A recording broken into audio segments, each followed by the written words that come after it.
মাননীয় অভিজিৎ গঙ্গোপাধ্যায়, এই ভিডিও যখন হচ্ছে বা যখন দর্শক বন্ধুরা দেখছেন ততক্ষণে আপনি হয়তো বিজেপিতে যোগ দিয়ে দিয়েছেন। এবারে আপনি বিজেপিতে যোগ দিয়েছেন, এটা আপনার স্বাধীন চিন্তা, স্বাধীন মতামত, আপনি স্বাধীন দেশের স্বাধীন নাগরিক, আপনি যোগ দিতেই পারেন। এবং এটা ভারতবর্ষের ক্ষেত্রে এটা খুব একটা নতুন কোনো ব্যাপার না। এর আগেও অনেক মানুষই রাজনীতি থেকে বিচারালয়ে এসেছেন, আবার কেউ কেউ রাজনীতি থেকে বিচারক হয়েছেন, আবার বিচারক পদ থেকে অবসর নেওয়ার পরে আবার রাজনীতিতে ফিরে গিয়েছেন। আমরা উল্লেখ করতে পারি বাহারুল ইসলামের কথা, কৃষ্ণা আইয়ারের কথা, কেএস হেগড়ের কথা, রাজেন্দ্র সাচারের কথা। কিন্তু পশ্চিমবঙ্গের ইতিহাসে কার্যত এটা নজিরবিহীন ঘটনা।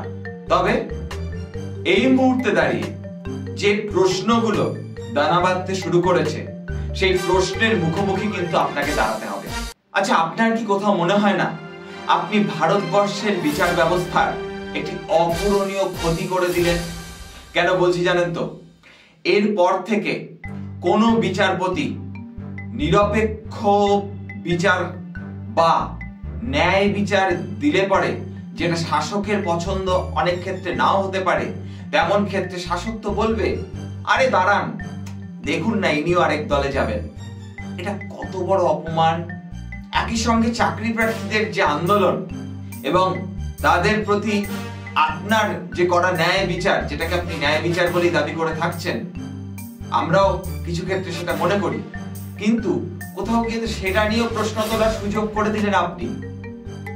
ইতিমধ্যে তো তৃণমূল কংগ্রেসের পক্ষ থেকে এবং রাজ্য সরকারের পক্ষ থেকে কোথাও কোথাও দাবি তোলা হয়েছে যে আপনার দেওয়া সমস্ত রায়কে খারিজ করে দেওয়া হোক। কারণ তাদের পক্ষ থেকে অভিযোগ করা হচ্ছে যে আপনি বিচার ব্যবস্থাকে বা আপনার বিচারকের আসনটাকে শুধুমাত্র আপনার রাজনীতিতে পদার্পণ করার একটা লঞ্চ প্যাড হিসেবে ব্যবহার করেছেন। এর উত্তর কি আপনার কাছে আছে? একই সঙ্গে আপনি দুর্নীতির বিরুদ্ধে নিজেকে ক্রুসেডার হিসেবে ঘোষণা করেছেন, খুব ভালো কথা। তবে সেই দুর্নীতির ঘটনাটা কি শুধুমাত্র সিলেক্টিভ? আপনি যে দলের নেতা হিসেবে কাজ করবেন, কর্মী হিসেবে কাজ করবেন, সেই দলের যিনি বিরোধী দলনেতা, তার বিরুদ্ধে নারদকাণ্ডে অভিযোগ রয়েছে এবং তাকে ভিডিওতে দেখা গেছে। যদিও আপনি বলেছেন নারদকাণ্ডটা পুরোটাই ষড়যন্ত্র। সত্য সেলুকাস, কি বিচিত্র দেশ!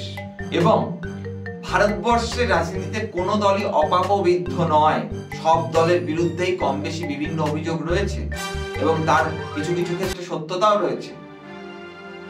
এবার আপনি বিজেপিতে গিয়েছেন, যে বিজেপি কয়েক মাস আগেও তার বর্তমান শরিক অজিত পাওয়ার সম্পর্কে বলেছে ইনি 70,000 কোটি টাকার দুর্নীতি করেছেন, তারপরে সেই অজিত পাওয়ারকে বুকে জড়িয়ে ধরেছেন।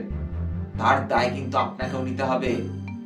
যে বিজেপি নেতৃত্বাধীন মধ্যপ্রদেশ সরকারের বিরুদ্ধে ব্যাপক কেলেঙ্কারির অভিযোগ রয়েছে, সেটা নিয়ে আপনি কি বলবেন? উত্তর আছে। আপনি সন্দেশখালীর মহিলাদের পাশে দাঁড়িয়েছেন, বেশ করেছেন, ঠিক করেছেন, কিন্তু প্রশ্ন তো আসবে, মণিপুরে যখন মহিলাদের নগ্ন করে হাঁটানো হয়, তখন আপনার দলের নেতৃত্বাধীন সরকার সেখানে ক্ষমতায় থাকা সত্ত্বেও যখন কোনো ব্যবস্থা নেয় না, সেটা নিয়ে আপনি এখন কি বলবেন? উত্তর আপনাকে দিতে হবে, কারণ এতদিন পর্যন্ত আপনাকে কেউ কোনো প্রশ্ন করেননি, কারণ আপনি ছিলেন বিচারক। আর এখন আপনি বিচারপতি নন, আপনি প্রাক্তন বিচারপতি। আমি তো বলবো আপনি বিজেপি নেতা অভিজিৎ গঙ্গোপাধ্যায়। এবং মানুষ তো এই প্রশ্ন করবে যে কেন ইডি সিবিআই একটা তদন্ত আধখাপচা করেও তদন্ত বা দুর্নীতির মাথা পর্যন্ত পৌঁছচ্ছে না, কি কারণ? এর উত্তর দিতে পারবেন তো?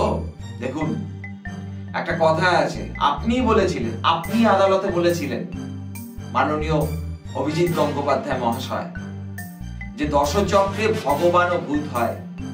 দেখবেন, আপনার প্রতি আমাদের বিনম্র শ্রদ্ধা রয়েছে, আপনার বিচারপতি সত্তার প্রতি, কিন্তু আপনার রাজনৈতিক সত্তা আপনার বিচারপতি সত্তাকে ঢেকে দেবে না তো?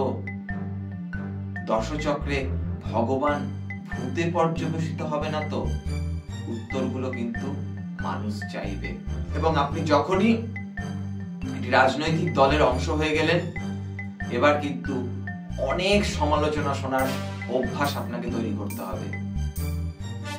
আর না হলে ভারতবর্ষের রাজনীতিতে আপনি কতদিন থাকতে পারবেন সেটা নিয়েই একটা বিরাট বড় প্রশ্ন চিহ্ন থাকে। আজকের এই এপিসোড যদি আপনাদের ভালো লেগে থাকে তাহলে লাইক করে দেবেন। যারা এখনো চ্যানেলটিকে সাবস্ক্রাইব করেননি, সাবস্ক্রাইব করে দিন। এবং আজকের এই এপিসোড সম্পর্কে আপনাদের মতামত দয়া করে কমেন্ট বক্সে জানান। দেখা হচ্ছে অন্য কোনো পর্বে। দেখতে থাকুন ডিফারেন্স।